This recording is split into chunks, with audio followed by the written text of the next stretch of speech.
Donc, de façon générale, dans ma démarche, je m'intéresse beaucoup à la perception esthétique de la nature. Comment, selon beaucoup de théories, la nature générerait un art non intentionnel que le point de vue humain, que le regard humain créerait de toutes pièces. Moi, je remets beaucoup en question, en fait, la dimension formelle des différents règnes qui constituent l'univers naturel terrestre, si on peut dire. J'amène l'objet dans une ambiguïté entre le minéral, le végétal, l'animal, mais aussi l'animal architectural, je dirais.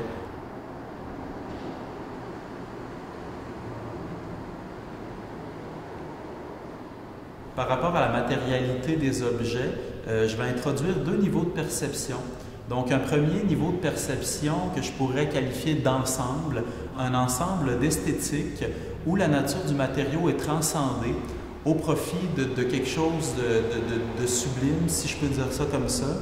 Et ensuite, il y a un deuxième niveau de perception qui est un niveau de perception de proximité physique avec l'objet où on découvre toute la vulnérabilité du matériau, la matérialité de la chose dans son ensemble. Et puis, mon processus d'accumulation du matériau va dynamiser celui-ci, va en transcender la nature et va lui donner une haute présence.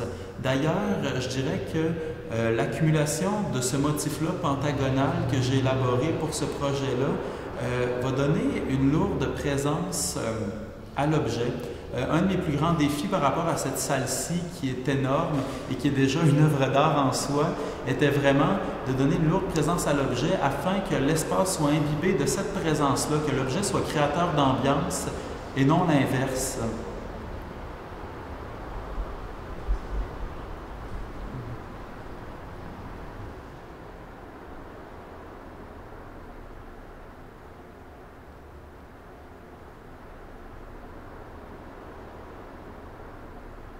Dans le cadre de l'exposition Bouturer la colonie, ce que je trouvais intéressant, c'était de laisser sous-entendre une division de l'objet.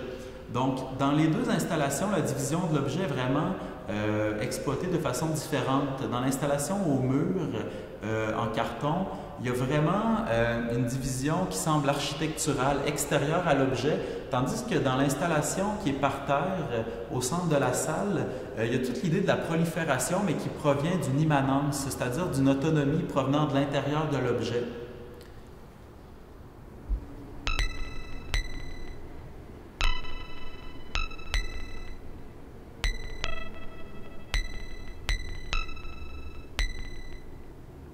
Par le passé, dans mes installations, j'utilisais beaucoup l'opacité de la surface, c'est-à-dire que je faisais un traitement de peinture qui venait vraiment esthétiser l'objet. Dans le cadre de ce projet-là, je suis particulièrement fier parce que j'ai réussi à épurer au maximum mes objets. Comme si on prend par exemple la structure qui est au mur, la structure alvéolaire, en fait, composée de rubans adhésifs à conduit et de carton, est vraiment épurée au maximum. Le modèle que j'utilise pour expliquer cette structure-là, c'est un peu le modèle de la cathédrale gothique, c'est-à-dire que l'esthétique de la chose est sa structure. La structure et l'esthétique sont intrinsèques et je ne peux pas réduire plus la structure, sinon il n'y aurait aucune cohésion, elle n'existerait pas finalement.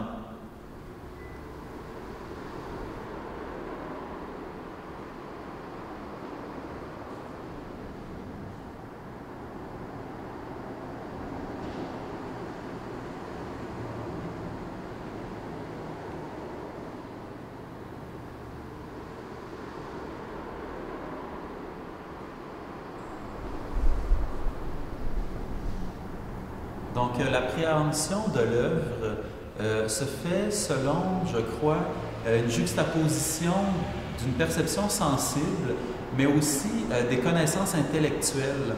Donc, je travaille beaucoup la dimension virtuelle de l'objet, comment l'objet va va créer des ramifications autour de lui. Donc, en termes de référence, qu'est-ce qui nous vient à l'esprit quand on le regarde?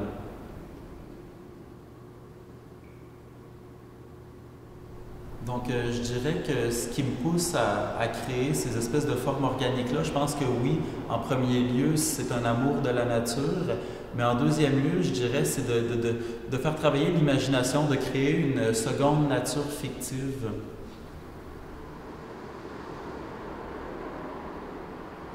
La tension que le matériau impose dans la structure, c'est-à-dire que le motif pentagonal suggère certains types de volumes et je crois que vraiment le projet est né de mon intention, mais aussi de la résistance du matériau à mon intention. Et puis, je dirais que le terme colonie, comme je l'expliquais plus tôt, peut s'illustrer de façon formelle dans le projet par la répétition du motif, mais aussi à un niveau presque, je dirais, conceptuel, parce qu'il y a vraiment une interdépendance de chaque motif. Chaque unité va imposer sa tension sur le rendu final, c'est-à-dire que pendant mon processus, si j'enlevais tel motif, bien là, le volume pouvait se déplier ou bien se replier sur lui-même. Et puis c'était intéressant de tester vraiment les limites du matériau, voir comment est-ce que ce motif-là aussi se comporte en population.